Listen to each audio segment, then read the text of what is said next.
What is up, everybody?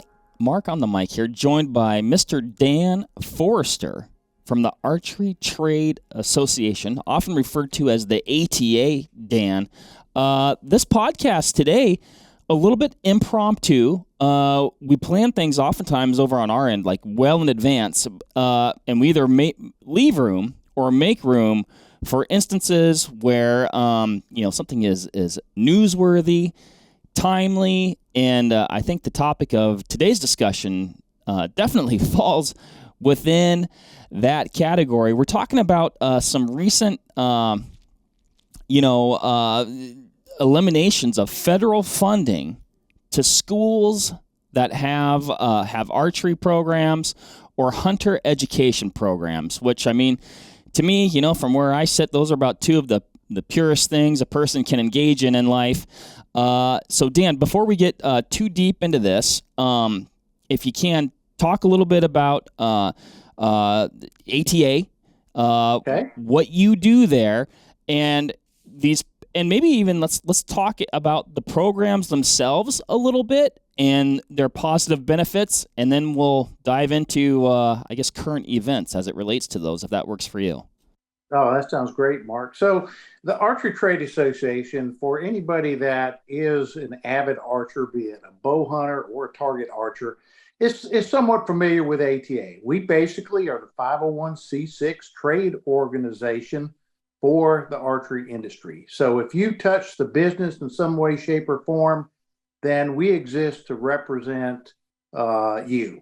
So our goals are just like anybody that would be in the business. We want to grow and promote the sport, protect it, and we just want to see folks to enjoy it as much as those in the industry do, like myself. So within the ATA, most folks know us as the hosts of the annual trade show, and that's a great event where everybody comes together and has a chance to see new products, to make orders, to meet new friends. And it's a great event. But part of the value of that show is that it generates money for the association.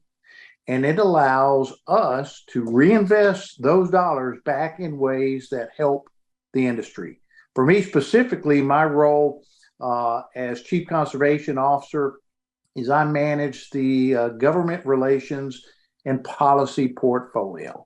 So my job is to interact with state agencies, federal agencies, those folks that actually have the authority to regulate things that we do, and to ensure that policies are pro-archery.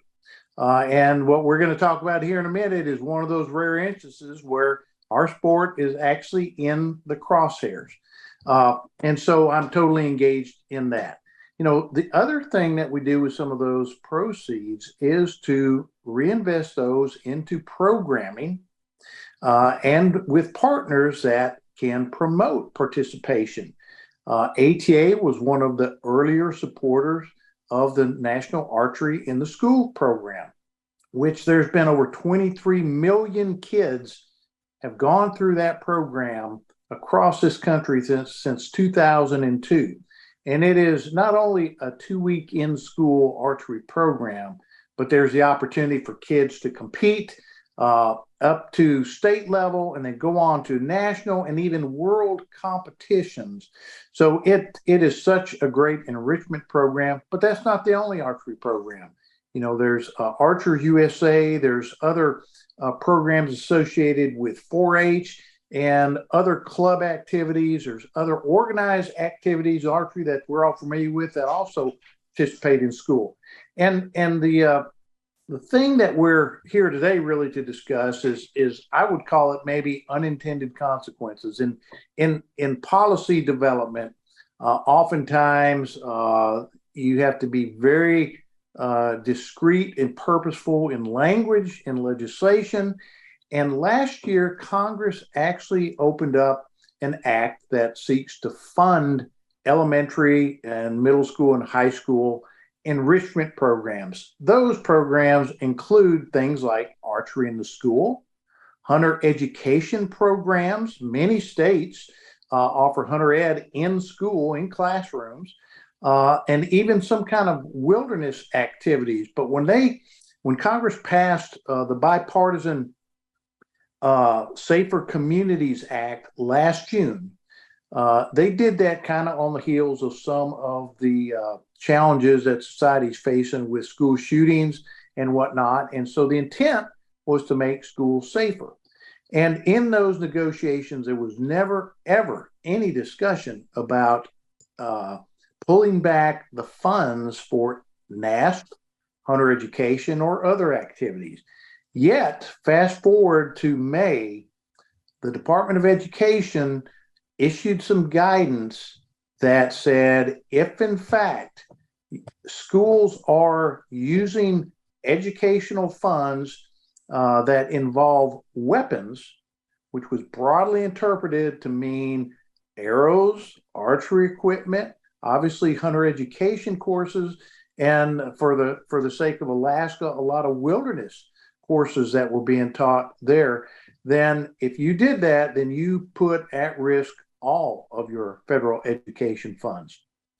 So Alaska was the first to get this knowledge, and they raised the flag and said, whoa, we're having to pull back on our NASP programming. We're going to have to pull back in a lot of different areas. And so they pushed that issue forward. And we, along with several of the conservation and NGO partners that we work with, obviously rallied around this. And the first thing that we did was to go to some of those folks that were in the negotiating room when this was passed. And chiefly among those was Senator Cornyn out of Texas and Senator Tillis of North Carolina. And they were able to craft a piece of correspondence that went to the Secretary of Education, Michael Cardona, and said, hey, this interpretation that's out there from you guys goes way beyond the scope of anything we wanted to do.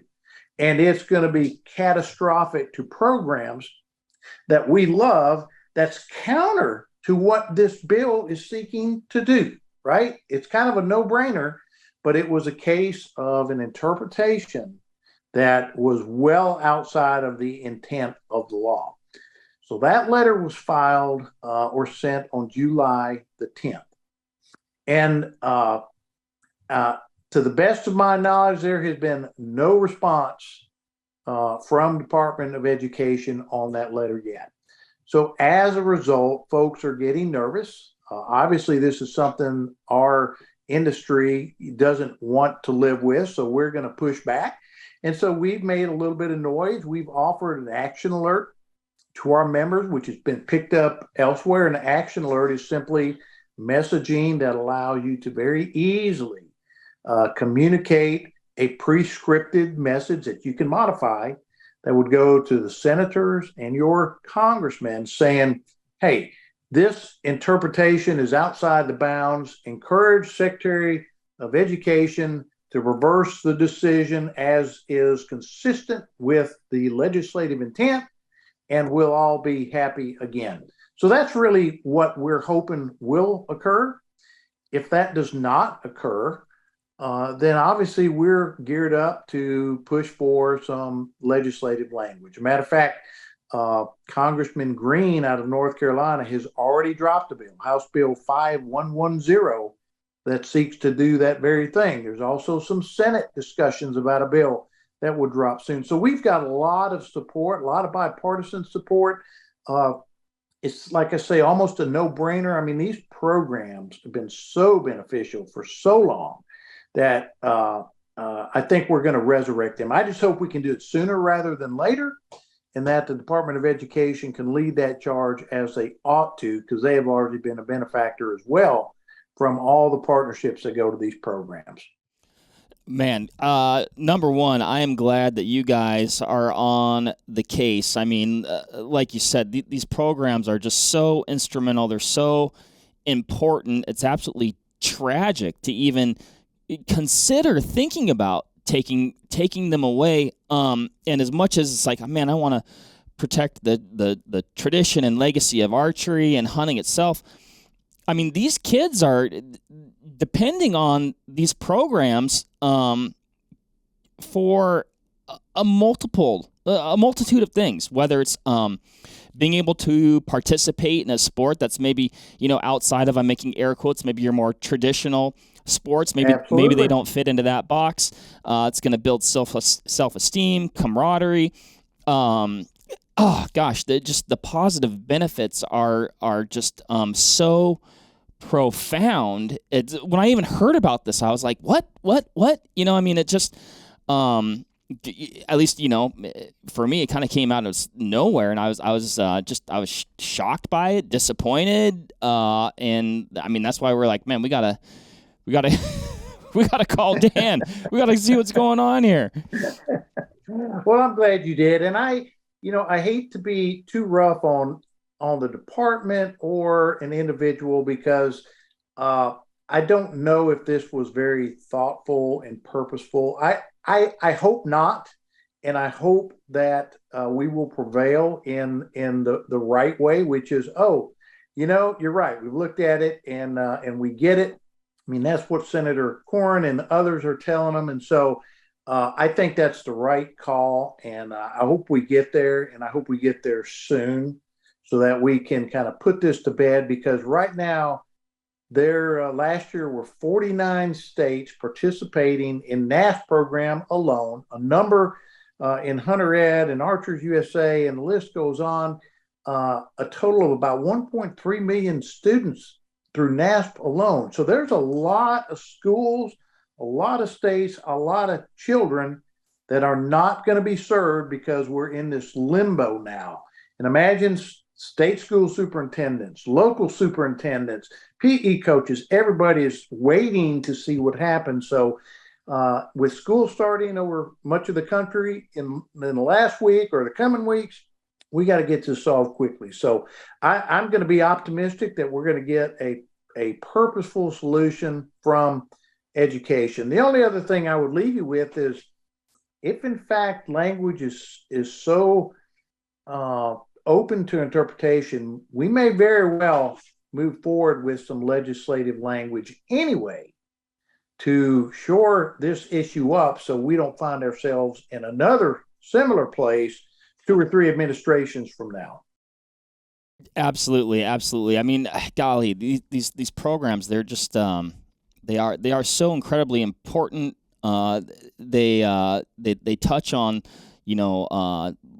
lifelong skills and recreational activities that people, these kids can start young and carry into, their golden years. And life skills, there's self-sufficiency, self-reliance built in there. It's just like I said, the list goes on. And I'd be curious, it's like, what do you define as a weapon, right? It's like, well, you could hit somebody in the head with a golf club. Should we, take golf away? Oh, baseball? Well, baseball bat, if used as unintended, that could be a weapon. It's like, is there even a slippery slope component here? Like you said, like it seems like it's very open to interpretation. So your point is a real good one, and it's very difficult to write language into law that accounts for every permutation and every option, right? So we often find ourselves like this, and I can assure you that the negotiators on this bill were very purposeful. They actually added language that they thought would keep this from happening. But there's also a tangled web of definitions, and there is a formal definition of weapons, and it includes archery, but there's exceptions in other places to allow for these enrichment programs, especially those that have been, around for 20 plus years. So I don't know that we can ever solve every interpretation, but this one we got to get right. This one, everybody's pulling in the same direction, and I'm confident we're going to get there. I just, like I say, I hope we can all belly up to the bar and say, yep, this was a mistake, and get everybody on the track and not have to push legislation when Lord knows our government's got plenty of other things to do than to wrestle this around to the ground again, right? Absolutely, yeah, and I love your positivity, and I love, I sincerely hope that, like you said, it's an unintended consequence. If it's not, maybe we need to call the Olympics and tell them that they need to remove a few sports from that venue. But yeah, I'm glad to know that you guys are on it. It sounds like the right people are in the right place. It sounds like people who are involved in that world are saying, "Hey, pump the brakes. This wasn't the intent."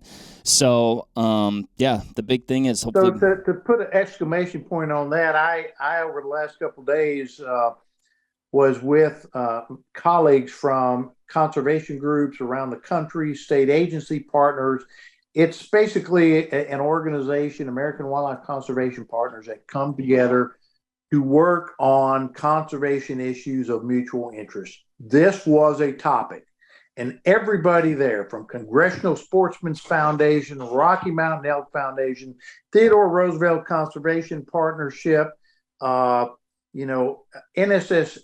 NRA, all the deer groups and the turkey groups and everybody, all are ready to help get this done because it impacts all of us in a big way. Obviously, we want to promote and grow participation, and you can't do that without putting a bow in their hands at some point. And through these kind of programs in school, we expose a lot of kids to this activity in a very positive way, very controlled way, safe way, and it's been nothing but positive, no injuries.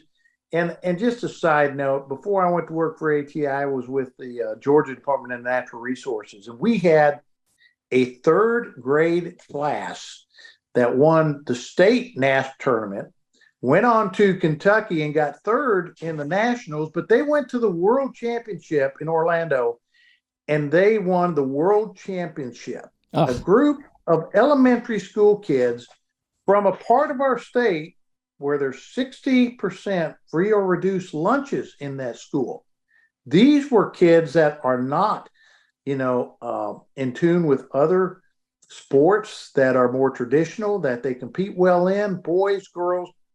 And what that did for that school and for that community is incredible. And there's no risk to society for continuing enrichment programs that have such a great track record like that. So that's why I'm so confident that we're going to win.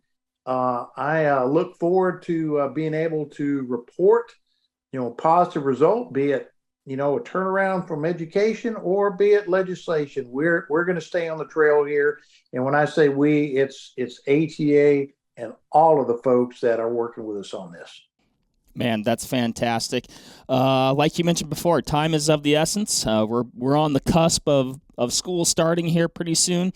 Dan, I know you mentioned it before, but I just want to have you bring it up again. Where can people who are passionate about this, where can they provide that comment? So they can go to the Archery Trade Association website. It's archerytrade.org, and just look for the Action Alert webpage, and in there you'll find this alert that we put together. And all one has to do is insert your personal information, name, and where you reside, and it has a pre-scripted message that you can send directly to your representative and your two senators. The program it's in actually knows who to send it to on your behalf.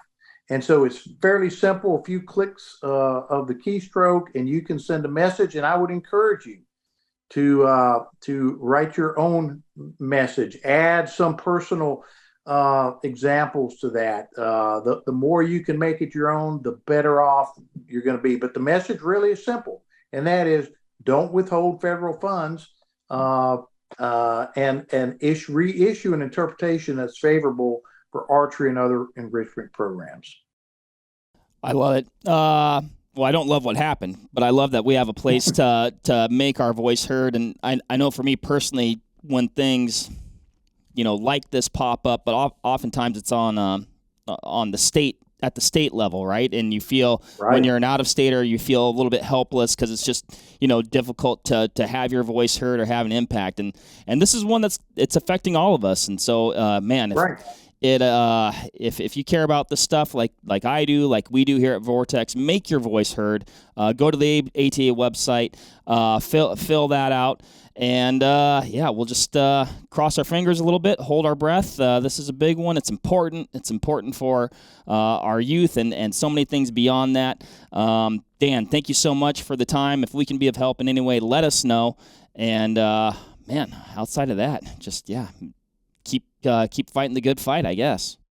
All right, we'll do it. Thank you, Mark. Appreciate Vortex and the opportunity. All right, thank you, Dan, and thank you everybody for listening. Head over to the ATA website. I'm headed there right now after we wrap this podcast, and like I said, make your voice heard. Catch you on the next one.